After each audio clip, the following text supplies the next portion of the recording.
Donald Trump যখন ইরানের সঙ্গে পারমাণবিক চুক্তি joint comprehensive plan of action থেকে বেরিয়ে এসেছিলেন, তিনি হয়তো আগুন নিয়ে খেলতে চেয়েছিলেন। কিন্তু সেই আগুন যে সময়ের সঙ্গে সঙ্গে আরও বিস্তৃত হয়ে আঞ্চলিক রাজনীতির প্রতিটি কোণায় ছড়িয়ে পড়বে, তা হয়তো তখন পুরোপুরি আঁচ করতে পারেননি ট্রাম্প। ভাবতেও পারেননি সেই আগুনের তাপ ওয়াশিংটনের দিকেই ফিরে আসবে। আজ ইরানের ইউরেনিয়ামকে সমৃদ্ধ করাকে কেন্দ্র করে যে সংঘর্ষ, সেখানে ইরান বিশ্বকে আঙুল তুলে দেখিয়ে দিচ্ছে শক্তির রাজনীতিতে কত ধানে কত চাল।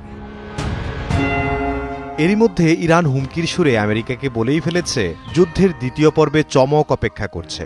সবাই বলছে ইরানের হাতে এখনো কিছু কার্ড বাকি রয়ে গেছে, যেগুলো প্রদর্শন করলে কোপকাত হবে শত্রুরা। সেই অপ্রকাশিত কার্ড কি তা কেউ জানে না, কিন্তু বাতাসে ভেসে বেড়াচ্ছে ভয়ঙ্কর সব কথা।